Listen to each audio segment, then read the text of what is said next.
क्या पाप नाश हो सकते हैं? अगर हो सकते हैं तो इसका प्रमाण हमें कहां पर देखने को मिलता है? वो तरीका क्या है? और अगर नहीं हो सकते तो भक्ति करने का फायदा क्या है? अब तुमने गलत काम किए हैं, खूब लोगों को मारा है, बकरे काटे हैं, भैंसे काटे हैं। अब ये तुम्हारा प्रारब्ध है, ये होना ही होना है।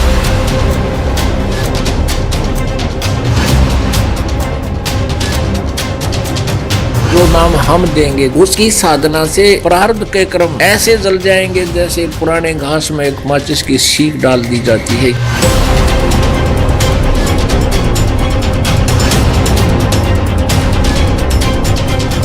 अब देखना यह है कि इनमें से कौन हमें प्रमाणों के साथ संतुष्ट कर कर बताता है कि पाप नाश किए जा सकते हैं या नहीं। बने रहिए हमारे साथ।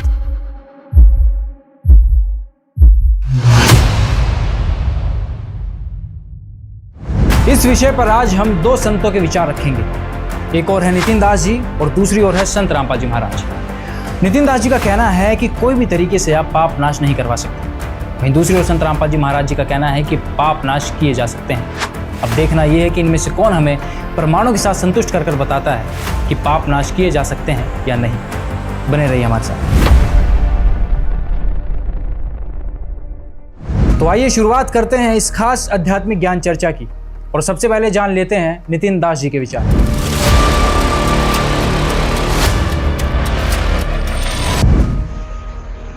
कर्म करने से, भक्ति करने से कर्म कट जाते हैं, फिर उनको कष्ट क्यों होता है? भक्ति करने से कर्म कट जाते हैं, फिर कष्ट क्यों होता है? पहले समझ लो कि हमारा जो शरीर है, हमारा जो ये जन्म है, ये हमारे प्रारब्ध से बना हुआ है। यानी पहले जो हमने काम कर रखे हैं, जो भी हमने कुछ किया है, ये शरीर हमें उसकी वजह से मिला है। हमने खूब अच्छे अच्छे काम किए हैं तो शरीर भी अच्छा मिल जाएगा, सुंदर मिल जाएगा, सुडौल मिल जाएगा, और घर भी अच्छा मिल जाएगा। किसी अच्छे मंत्री के यहाँ, किसी बड़े बाबू के यहाँ, किसी अमीर आदमी के यहाँ तुम पैदा हो जाओगे, तुम्हारा शरीर पैदा हो जाएगा। अब ये हो गया तुम्हारा प्रारब्ध। अब तुमने गलत काम किए हैं, खूब लोगों को मारा है, बकरे काटे हैं, भैंसे काटे हैं, तो तुम्हारा प्रारब्ध तुम्हारे इस शरीर को दुखदाई अवस्था में घुमाएगा। यानी उसमें लिख दिया कि तेरा पैर कटेगा, तेरा हाथ कटेगा, अंधा हो जाएगा, बीमारियां लग जाएंगी। अब ये तुम्हारा प्रारब्ध है, ये होना ही होना है। कबीर साहब कह रहे हैं, ज्यों ही सतनाम हृदय धराया भया पाप का नाश। अब ये पाप का नाश जब बोला जाता है तो लोग क्या सोचते हैं कि सारे पाप जो पहले किए थे सबका नाश हो गया। लोगों को मिसगाइड किया जा रहा है।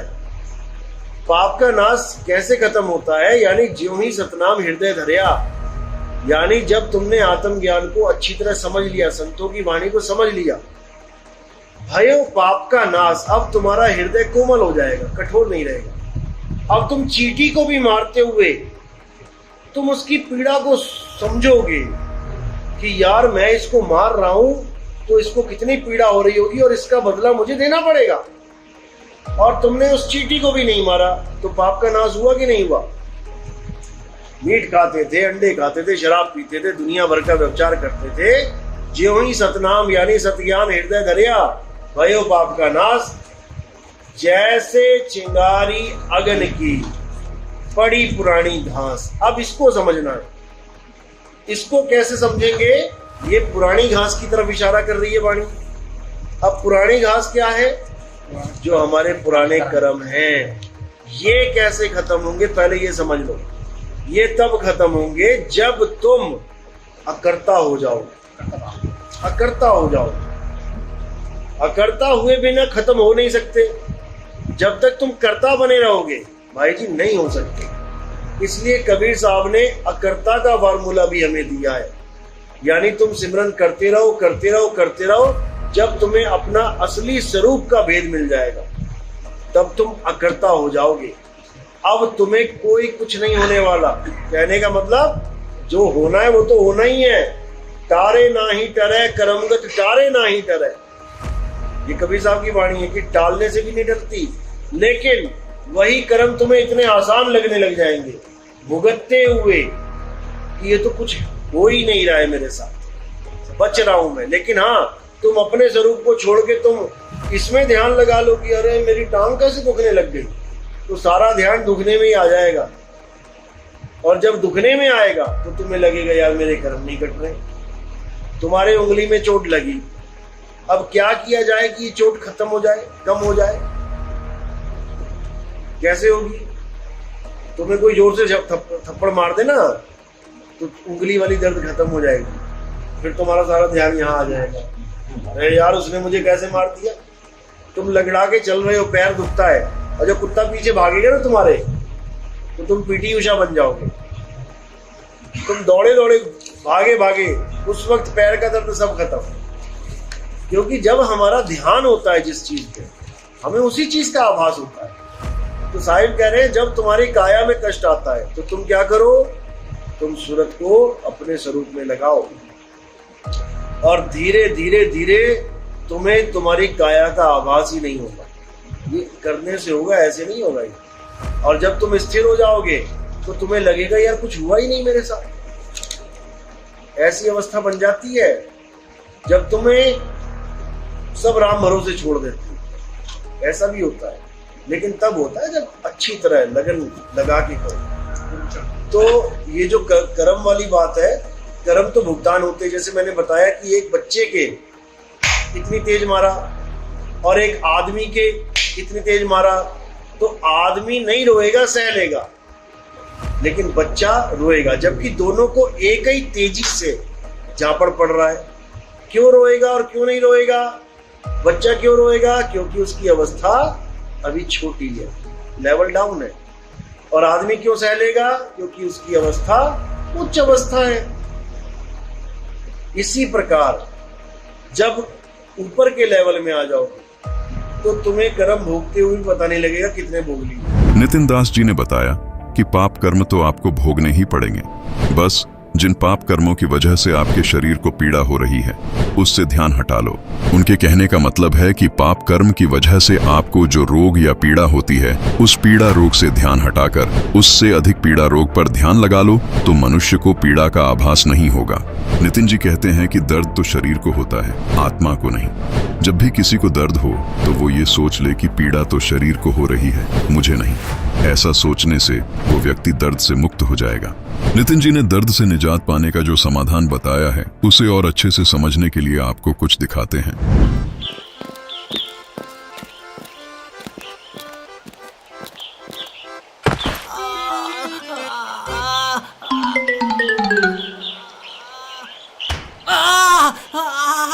मार क्यों रहा है भाई? पारस भाई, क्या अब तेरे हाथ का दर्द ठीक हो गया? अबे क्या बक रहा है भाई? भाई कल तूने ही तो मुझे नितिन दास जी का सत्संग सुनाया था ना। उन्होंने कहा था कि हम शरीर नहीं आत्मा है, दर्द शरीर को होता है, तुझे नहीं। ऐसे ही भाई लाठी तो शरीर को लगी है, आत्मा को नहीं। उन्होंने तो उदाहरण भी दिया था कि अगर किसी की उंगली में दर्द हो तो उसे कहीं और मार दो, वो उंगली का दर्द भूल जाएगा। तो क्या तू अब अपने हाथ का दर्द भूल गया? अबे इससे ठीक थोड़ी होता है भाई, और दर्द हो गया यार। तो ये थे हमारे परम ज्ञानी नितिन दास जी के विचार। उन्होंने हमें बताया कि पाप नाश तो नहीं हो सकते, हाँ, लेकिन उनको भूलने का एक तरीका बताता हूँ। तरीका ये है, यदि एक लंगड़ा आदमी हो, उसके पैर में चोट लगी हो, उसके पीछे अगर कुत्ता दौड़ा दिया जाए तो दुगनी तेजी से भागने लगेगा, वो पीटी उषा बन जाएगा। अगर किसी आदमी के हाथ में चोट लगी हो, उसके मुंह पर जोर से थप्पड़ मारो, वो उंगली का दर्द भूलकर उस थप्पड़ को याद करने लगेगा। इन दोनों उदाहरण में क्या किसी व्यक्ति का दर्द ठीक हो सकता है? मेरे हिसाब से तो उसका दर्द बढ़ेगा। खैर, इस ज्ञान चर्चा को आगे बढ़ाते हैं और देखते हैं कि क्या संत रामपाल जी महाराज भी ऐसी बेतुकी बातें करते हैं या वो हमें प्रमाणों से संतुष्ट कर दिखाते हैं। बने रहिए हमारे साथ।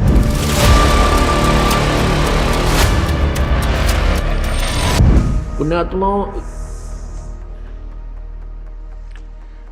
जब वो संत ये कह देते हैं कि तुम्हारे प्रारब्ध का जो भोग है वही तुम्हें मिलेगा, तुम्हारे प्रारब्ध में, तुम्हारी किस्मत में पुण्य है तो सुख मिलेगा, पाप है तो दुख मिलेगा ही मिलेगा,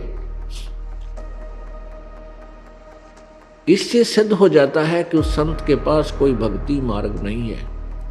उसके पास वो दवाई औषधि नहीं है, उस परम शक्ति का उससे योग नहीं है जो हमारे प्रारब्ध के पाप को नाश कर सके। और पाप नाश हुए बिना सुख नहीं हो सकता। जैसे किसी के पैर में कांटा लगा हो और कोई किसी के पास जाकर कहता है कि मेरे पैर में पीड़ा है, उसने बता दिया कि तेरे पैर में कांटा लगा हुआ है, गहरा चला गया है, ऊपर दिखाई नहीं दे रहा है, जिस कारण से तुझे पीड़ा है। अब वो व्यक्ति ये कहे कि तेरा कांटा तो निकल नहीं सकता, अब जूता पहन ले,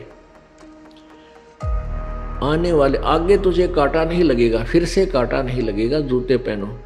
पुण्यात्मा, जब तक कांटा नहीं निकलेगा तब तक जूता पहना नहीं जा सकता। उसका कांटा लगे पैर में, उसका प्रॉपर जो है समाधान क्या है कि पहले कांटा निकले और फिर वो जूता दिया जाए कि आगे जूता मत निकालना, नहीं कांटा फिर लग जाएगा। फिर वो इस डर से जूता कभी नहीं निकालेगा कि कहीं फिर कांटा ना लग जाए, क्योंकि वो बहुत पीड़ित हो चुका है। ऐसी जो पुण्यात्माएं यहाँ दुखी होकर आती हैं इस सच्चे दरबार में, कबीर परमात्मा के दरबार में, ये परमेश्वर कबीर जी का हॉस्पिटल है। दास यहाँ उन्होंने एक वैद्य डॉक्टर बना रखे है, आत्मा का उपचार करने वाला। तो पहले आपके प्रारब्ध में जो दुख है वो कष्ट रूपी कांटे को निकाला जाएगा। उस कष्ट रूपी कांटे को निकाल दिया जाएगा, फिर आपकी रुचि बनेगी परमात्मा की साधना करने में, और फिर आपको ऐसा ज्ञान दिया जाएगा कि फिर पाप मत करना, नहीं तो ऐसा ही संकट तेरे ऊपर फिर आ जाएगा। फिर आप कभी पाप नहीं कर सकते, क्योंकि आप पाप के कष्ट से परिचित हो चुके हो। फिर ये राम नाम का जूता आप कभी नहीं निकालोगे, यानी भक्ति का, परमात्मा के नाम को खंडित नहीं करोगे। यदि साधक को अपने पापों का कर्म ही भोगना पड़ गया तो भक्ति की क्या आवश्यकता रही? कि भाई दुख में भी सुख का अनुभव करना चाहिए, बस प्रॉब्लम सोल्व होगी। कोई बात है यार? एक बड़ा विद्वान पाक रहा था और पिंडारा, जींद के पास एक पिंडारा गांव है, वहां पर आदरणीय गीसा दास साहिब जी के अनुयायी संत रहते हैं। 2 आश्रम बना रखे उन्होंने, उनमें से एक ने सत्संग करवा रखा था, वहां पर काफी वक्ता बुला रखे थे, और ये दास भी वहां एक श्रोता रूप में विद्यमान था। क्योंकि वो संत किसने माना है, लाल कपड़े हो, दाढ़ी बढ़ा रखी हो, माला गाल रखी हो, या वैसे मूंड मुंडा रखा हो। तो उनका एक स्टेज सी ला रखी थी, तख्त डाल के 5-4 तख्त लगा कर उनके ऊपर बैठे थे वह 10-12। तो उनमें से एक उनसे हटकर कुछ ज्ञान दे रहा था। वो क्या कह रहा था कि आत्मा परमात्मा का स्वरूप है, और जो भी कष्ट शरीर को होता है ये प्रारब्ध का होता है। तो वो आत्मा को कष्ट नहीं होता, वो तो शरीर को होता है। और हम अज्ञानता के कारण हम अपने को कष्ट मान लेते, इसलिए दुखी होते। जिस दिन आप ये मान लोगे कि जो दुख तुम्हें है ये शरीर का किया हुआ दंड है, ये शरीर को कष्ट, आत्मा को थोड़ा ही है, उसी दिन आप सुखी हो जाओगे। अब उसने 2-3 पहले दिन ये वचन करे तो सारे भगत जो श्रोता थे उसके प्रभावित हुए, वाह वाह बड़ी अच्छी बात बताई। तो अन्य श्रोता डिमोरलाइज हो गए, अन्य वक्ता जो उसके साथ बैठे थे वो काफी डिप्रेस हो गए। भाई ये बोले ये तो सारे इसके पीछे लग लिया। ज्ञान तो उनने भी शायद था, दूसरा ने भी, वो थोड़े से हटकर कुछ अटपट कर रहा था, और कुछ उसकी महिमा बताई जा रही थी कि बड़ा विद्वान है, 4 विषय का आचार्य है। तो आम व्यक्ति और प्रभावित होता था। इन संस्कृत के बोलनिया दिन में फंस रहे थे हम अभी तक। तो अगले दिन भी उसने ऐसे ही प्रवचन किए, और क्या बोला कि एक दिन में चला जा रहा था, एक व्यक्ति रोग से चिल्ला रहा था। मैंने उसको बैठा, उसके पास खड़ा हुआ, उसको समझा कि भाई ये जो कष्ट है तेरे शरीर में ये शरीर को है, आत्मा को कष्ट थोड़ा ही है। तू आत्मा है, शरीर नहीं है। कहते इतना कहते ही वो चिल्लाना बंद कर दिया।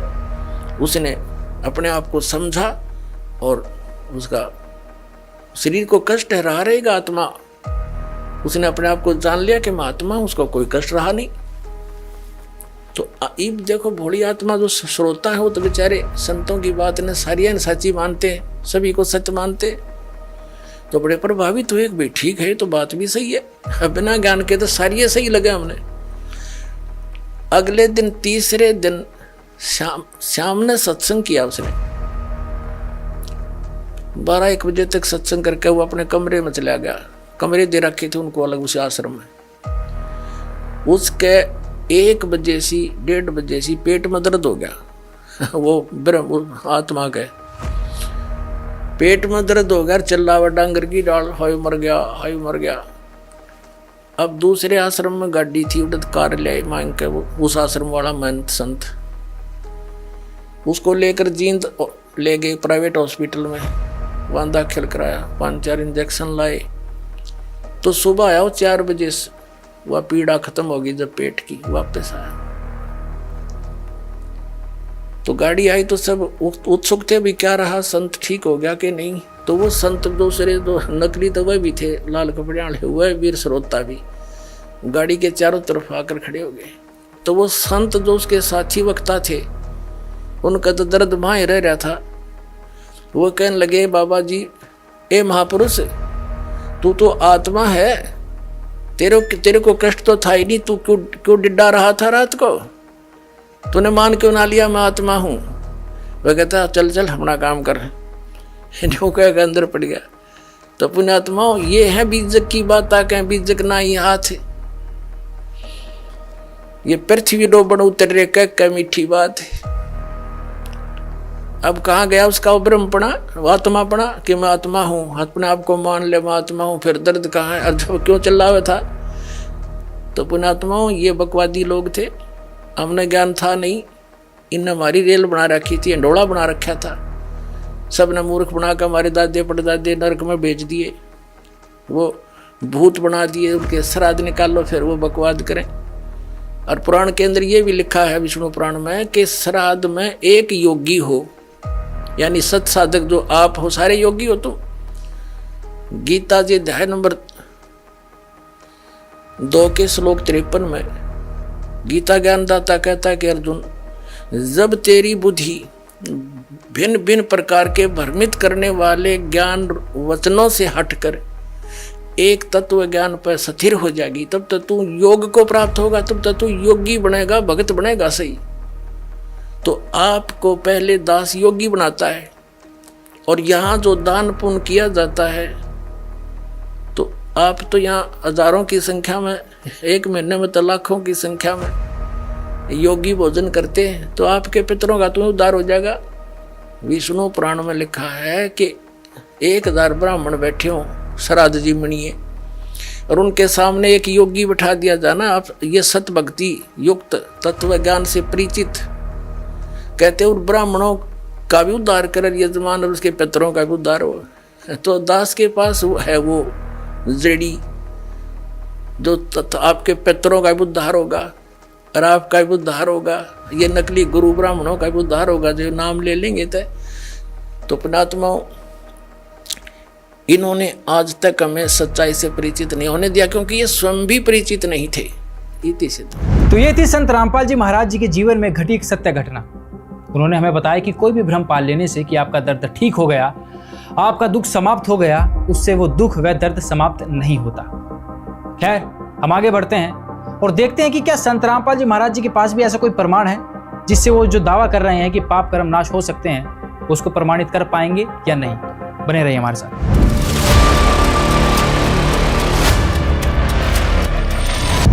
अब दिखाते हैं अपने वेद में क्या लिखा है। अब यजुर्वेद, इसका अनुवाद करता भी मैं ऋषिदानंद है। देख कमाल की बात है।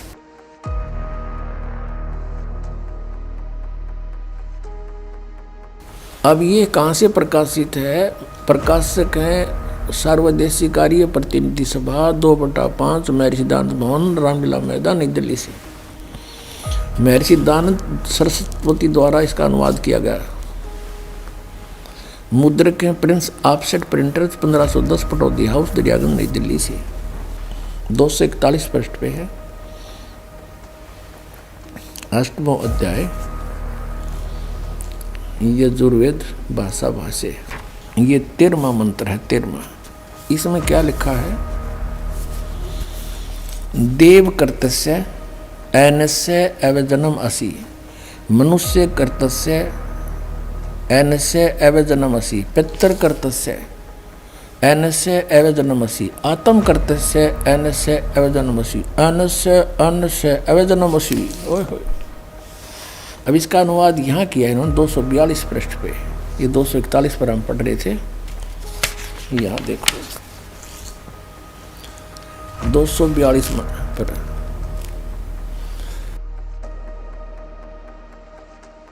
हे सबके उपकार करने वाले मित्र आप, दान देने वाले के ऐनस्य माने अपराध के, ऐनस्य एवजनम माने विनाश करने वाले हो, क्षमा करने वाले हो।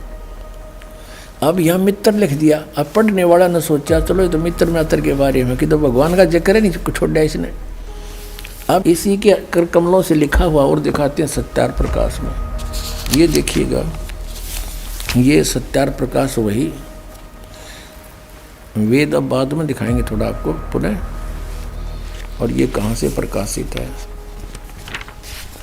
वैदिक यति मंडल वही है। और ये दान मठ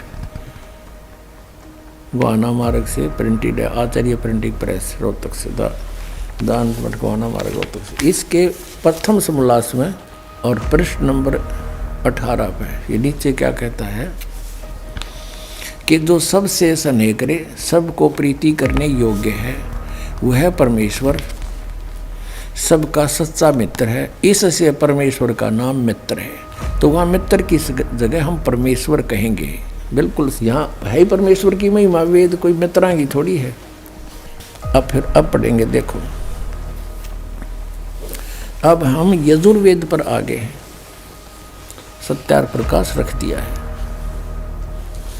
अब इसके हम 8वें अध्याय के वही 13वां मंत्र पढ़ रहे हैं।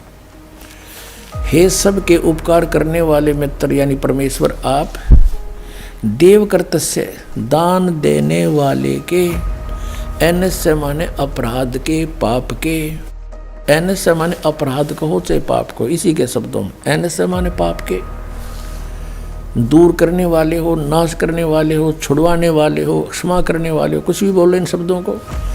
ऐनस्य माने पाप के, ऐनस्य माने अपराध को हो चाहे पाप को, नाश करने वाले हो, दान देने वाले के। और मनुष्य कर्तस्य साधारण मनुष्य के किए हुए, ऐनस्य माने अपराध यानी पाप के विनाश करने वाले हो। ओए होए। और पितर कर्तस्य पिता के किए हुए, ऐनस्य माने विरोधाचरण के, नहीं पाप के लिखना चाहिए इसने। अच्छी तरह हरने वाले हो यानी दूर करने वाले हो। अपने किए हुए पाप के दूर करने वाले हो। ऐनस्य ऐनस्य अधर्म के अधर्म यानी पाप के पाप, घोर पाप के नाश करने हारे हो। विद्वान यानी जानता हुआ मैं जो कुछ भी अधर्म आचरण किया करता हूँ वह करूँ। अनजान में जो कुछ भी किया करता हूँ वह करूँ। उस सब ऐनस्य माने पाप के दूर करने वाले हो। युद्ध परमात्मा के तनु का है वेद ज्ञानता था कि वो परम अक्षर ब्रह्म है।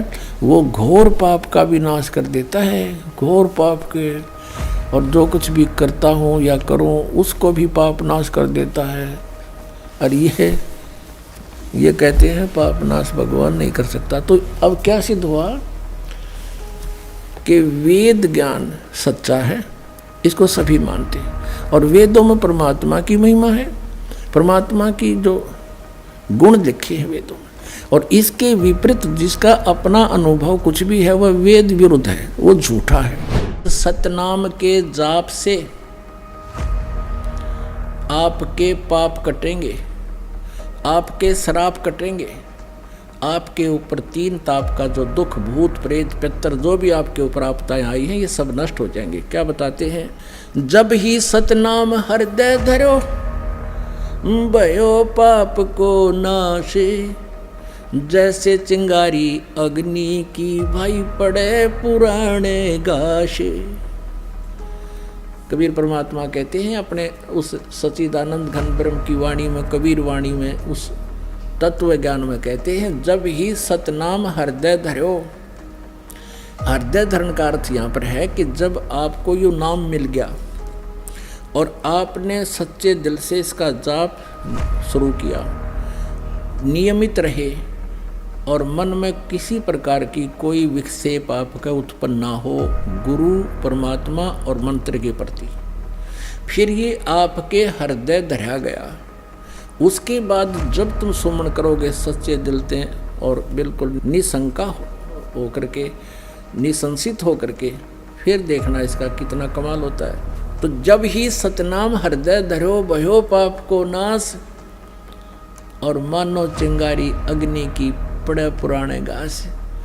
1000 क्विंटल और चाहे 1000 टन सूखा घास अडंगा पड़ा हो कहीं पर, और उसको ढोण लग गया आदमी, कद्दे भी ना उठा ना कितना दरिया जा, एक माचिस की सीख जलाकर चिंगारी ला दे, उसमें सारे नक्सवा करके राख बना देगी और चलेगी तेज हवा, इधर उधर बखेर कर उसको कति क्लियर कर देंगे। तो यहाँ परमात्मा कहते हैं, जब ही सतनाम हृदय धरो, भयो पाप को नाशे, जैसे चिंगारी अग्नि की भाई पड़े पुराने घासे।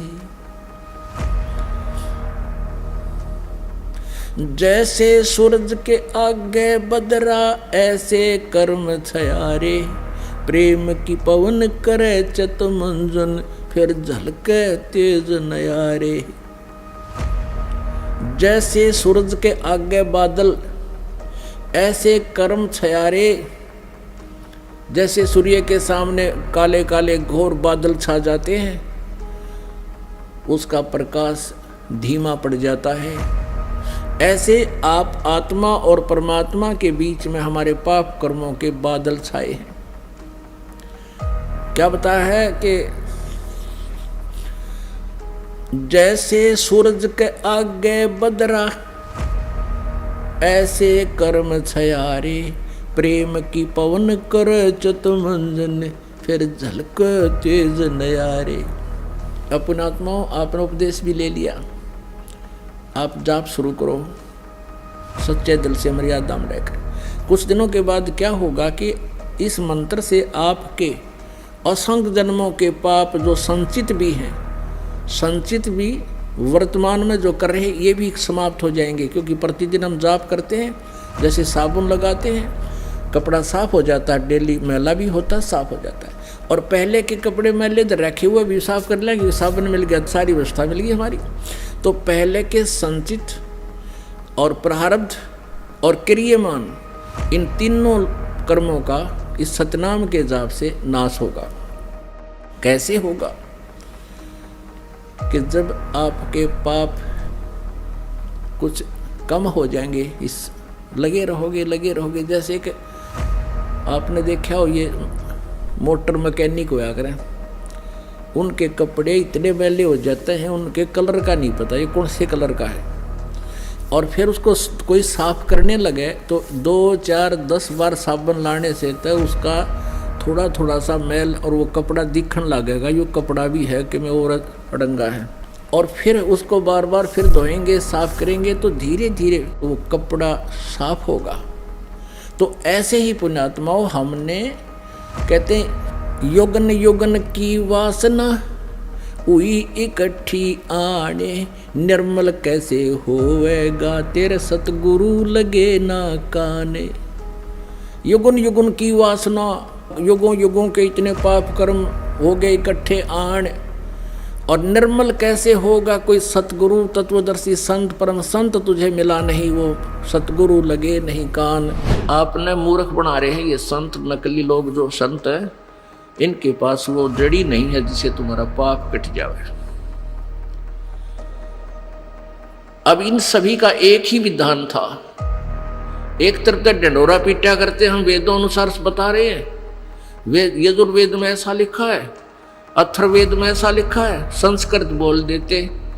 हमारे पास संस्कृत पल्ला पड़ा नहीं थी, तो हमने सोचते इसका अनुवाद इसने ठीक कराया होगा, ये ठीक बता रहा होगा, क्योंकि संस्कृत का विद्वान है, सब शास्त्र संस्कृत में भी लिपिबद्ध है। तो हमने ऑब्जेक्शन की कोई गुंजाइश नहीं थी कि ये बोलने वाला कोई गलत बता रहा है। तो ये क्या बताया करते कि पाप नहीं कट सकते, परमात्मा की साधना से पाप नाश नहीं होते। अरे जो भगवान की साधना से पाप नाश नहीं हुए, पाप नाश नहीं होता, जीवन सुख नहीं हुआ, क्योंकि पाप से दुख है। पाप कटे काटा निकले तो पैर में शांति हो। तो फिर परमात्मा की साधना की आवश्यकता ही समाप्त हो जाती है। परमात्मा नाम की कोई चीज नहीं रहे विश्व में, इसका नाम और निशान मिट जावे जाए, ऐसी परमात्मा के पास पावर ना हो। और आज भी भगवान की स्थिति विद्यमान है, तो वो शक्ति है मालिक में। प्रत्येक प्राणी उन अज्ञानी अनाड़ी संतों ऋषियों से ये सुनकर के पाप तो भोगना ही पड़ेगा, प्रारब्ध में ये तो दुख तुझे भोगना ही पड़ेगा, फिर भी उनकी चाह मिटी नहीं, वो हारे नहीं, दूसरे संत के पास जाते हैं, तीसरे पर जाते हैं, क्योंकि उनको पता है कि परमात्मा में ये पावर है कि वो अंधे न आँख दे, रोगी न स्वस्थ कर दे, निर्धन न धनवान बना दे, और रंग को राजा बना दे, और राजा को उल्टा पटक दे। तो ये परमात्मा के अंदर गुण है, पता है उनको। उसी दृष्टिकोण से वो रुक नहीं रहे, लेकिन वो वहां ठिकाने पहुंच नहीं पाए जहां वो वस्तु है। और जब वो वस्तु वहां पहुंच जाएंगे तो फिर देखना आनंद कितना है। पर्वत पर्वत में फिरा कारण अपने राम, राम जैसे संत मिले भाई जिन सारे सब काम। पर्वत परमात्मा की तलाश में जहां भी जिसने बताया वहीं पहुंच गए। कोई की तो गुफा में महात्मा बैठा है, कि तो फुलौनी जगह बैठा है, पर्वत पर बैठा है, जंगल में बैठा है, या किसी नगर गांव में, हम वहीं पहुंचे। जब तक हमें वो परम संत नहीं मिले जो परमात्मा जैसे गुणों, परमात्मा से जो गुण हमें चाहिए थे उस संत के पास मिले, तो कहते राम जैसे संत मिले जिन सारे सब काम। पुण्यात्माओं, जब वो संत ये कह देते हैं कि तुम्हारे प्रारब्ध का जो भोग है वही तुम्हें मिलेगा, तुम्हारे प्रारब्ध में, तुम्हारी किस्मत में पुण्य है तो सुख मिलेगा, पाप है तो दुख मिलेगा ही मिलेगा, इससे सिद्ध हो जाता है कि उस संत के पास कोई भक्ति मार्ग नहीं है, उसके पास वो दवाई औषधि नहीं है, उस परम शक्ति का उससे योग नहीं है जो हमारे प्रारब्ध के पाप को नाश कर सके। और पाप नाश हुए बिना सुख नहीं हो सकता। ऐसी जो पुण्यात्माएं यहाँ दुखी होकर आती हैं इस सच्चे दरबार में, कबीर परमात्मा के दरबार में, ये तो पहले आपके प्रारब्ध में जो दुख है वो कष्ट रूपी कांटे को निकाला जाएगा। उस कष्ट रूपी कांटे को निकाल दिया जाएगा, फिर आपकी रुचि बनेगी परमात्मा की साधना करने में। संत रामपाल जी महाराज जी ने बड़े ही सटीक प्रमाणों से हमें दिखाया कि पाप नाश हो सकते हैं यदि आप पूर्ण गुरु की शरण में हैं और उनकी द्वारा बताए गए भक्ति मर्यादा पर चल रहे हैं, तो आपके भयंकर से भयंकर पाप भी नाश हो सकते हैं, जो कि ठीक भी है। यदि भक्ति करने से पाप नाश ना हो तो भक्ति करने का फायदा क्या है? ये जो नकली गुरु होते हैं ना, ये लोगों के अंदर ये भ्रांतियां फैलाते हैं कि पाप कर्म नाश नहीं हो सकते, ताकि उनकी ये दुकान सदा सदा के लिए चलती रहे।